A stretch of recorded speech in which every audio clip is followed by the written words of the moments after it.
Hello friends, welcome back. Today I have the story Little Toot, Pictures and Story by Hardy Gramacki. This is a classic story. It's a little bit on the longer side, so if you want to pause it and watch the next half tomorrow, you can do that, or you can watch the whole thing with me today.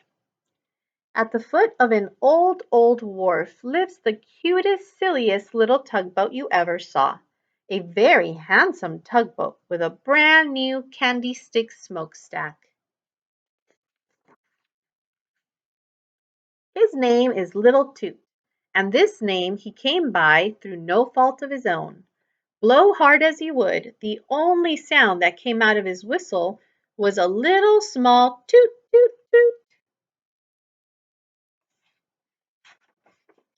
But what he couldn't create in sound, Little Toot made up for in smoke. From his chubby smokestack he would send up a volley of smoke balls which bubbled over his wake like balloons. Hence, when he got all steamed up, Little Toot used to feel very important.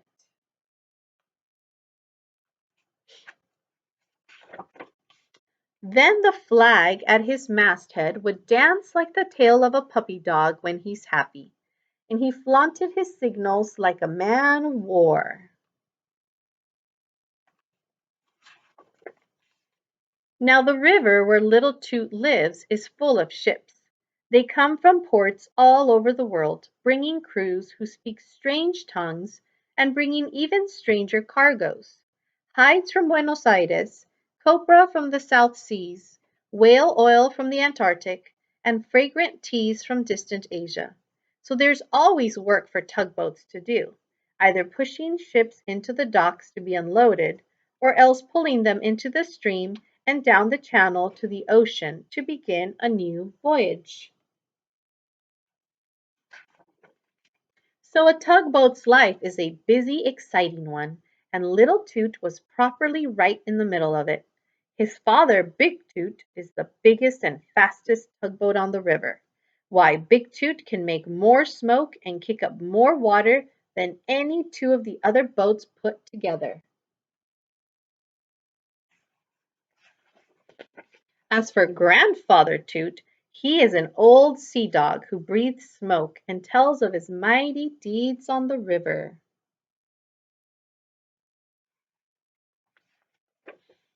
You'd think that little Toot, belonging to such an important family, would have his mind on work.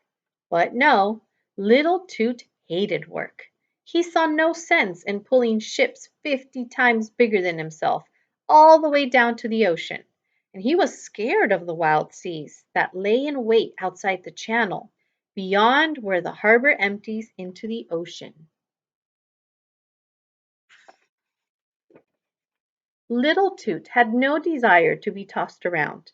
He preferred the calm water of the river itself, where he could always find plenty of fun, like gliding, for example, or playing thread the needle around the piers, or what was even fancier, cutting figure eights. Little Toot liked nothing better than to make a really fine figure eight. First you throw your weight on one side, then on the other, and the result never failed to delight him, although his antics annoyed the hard-working tugboats awfully.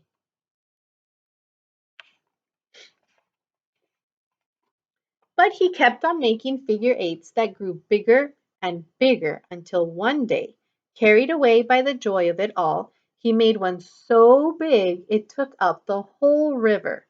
Indeed, there was hardly room for it between the two shores. And no room at all for a big tug named J.G. McGillicuddy, which was bound downstream to pick up a string of coal barges from Hoboken. J.G. McGillicuddy had little love for other tugboats, anyway, and a frivolous one like Little Toot made him mad. As witness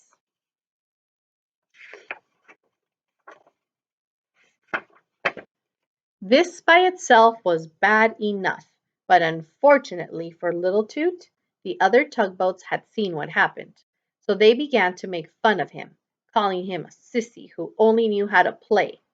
Poor little Toot! He was ashamed and angry, but there was nothing he could do about it except blow those silly smoke balls. But the more he blew, the more the other boats laughed at him. Little Toot couldn't stand it. He fled to his favorite hiding place alongside the wharf, where his taunting friends could not reach him, and there he just sat and sulked.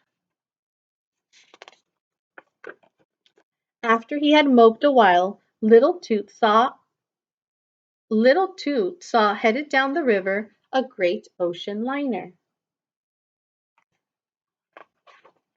and pulling it were four tugboats, with his own father, Big Toot, right up in front. The sight of that brave, bustling work made little Toot think. He thought harder than ever in his life, and then, all of a sudden, a great idea burst over him. He wouldn't be a silly, frivolous little tugboat any more. He would work like the best of them.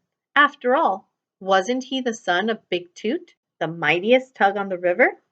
Well, he would make Big Toot proud of him. He'd show them all. Full of ambition, he started eagerly downstream.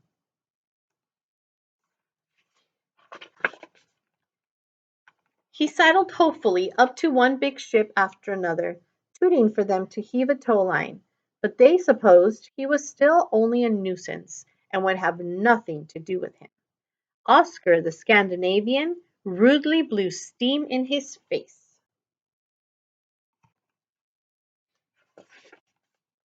and the others were too busy with their own affairs to notice a bothersome little tug. They knew him too well. But the rudest of all was a great transatlantic liner, which blasted him right out of the water. That was too much for little Toot. He wasn't wanted anywhere or by anyone. With his spirits drooping, he let the tide carry him where it willed. He was so lonesome.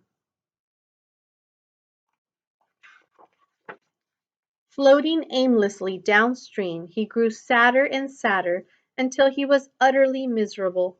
He was sunk so deep in his own despair he didn't even notice that the sky had grown dark and that the wind was whipping up into a real storm. Suddenly he heard a sound that was like no sound he had ever heard before. It was the ocean, the great ocean that little Toot had never seen. And the noise came from the waves as they dashed and pounded against the rocks.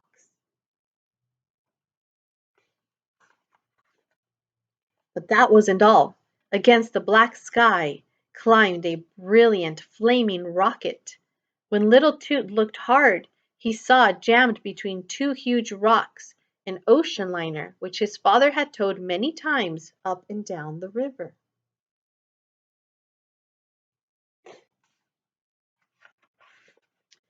It was truly a terrible thing to see. Little Toot went wild with excitement. He began puffing those silly balls of smoke out of his smokestack.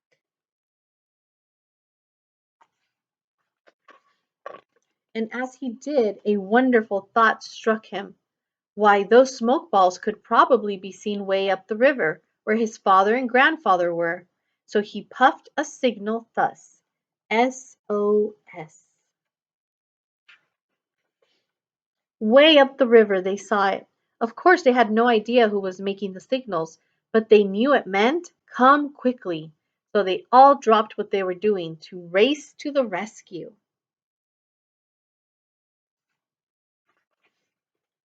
Out from many wharves steamed a great fleet, big boats, little boats, fat ones and skinny ones, with Big Toot himself right in the lead like an admiral at the head of his fleet. Just in time, too, because Little Toot, still puffing out his SOS, was hard put to it to stay afloat.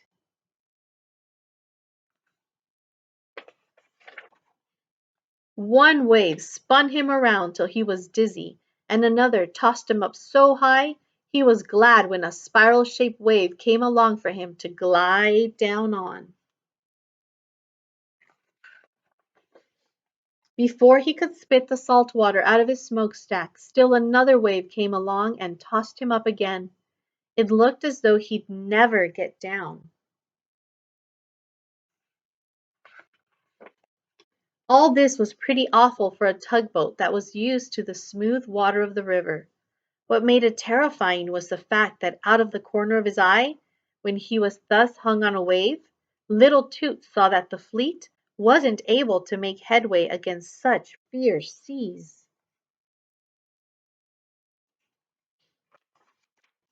Even Grandfather Toot was bellowing he had never seen such a storm.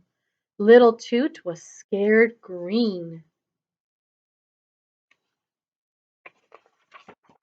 Something had to be done, but all that little Toot had ever learned to do was blow out those silly smoke balls.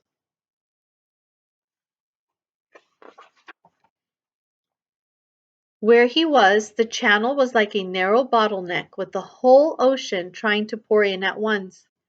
That was why the fleet couldn't make any headway. The force of the sea simply swept them back.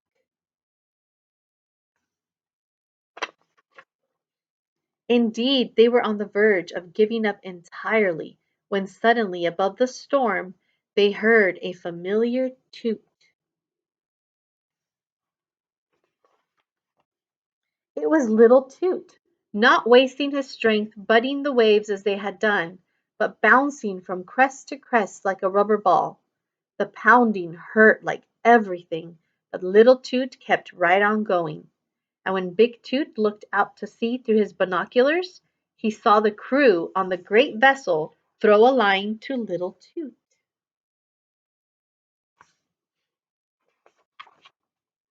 It was a wonderful thing to see. When the line was made fast, little Toot waited for a long moment. And then, when a huge wave swept under the liner, lifting it clear of the rocks, he pulled with all his might. The liner came free.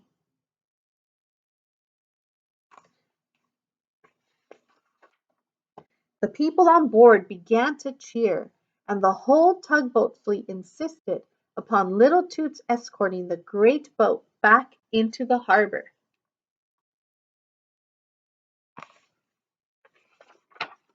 Little Toot was a hero, and Grandfather Toot blasted the news all over the river. Well, after that, little Toot became quite a different fellow. He even changed his tune.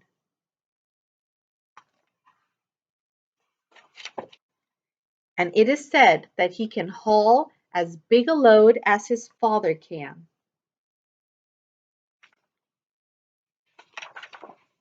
That is, when Big Toot hasn't a very big load to haul. The end. I hope you enjoyed our story today of Little Toot, and I will see you next time.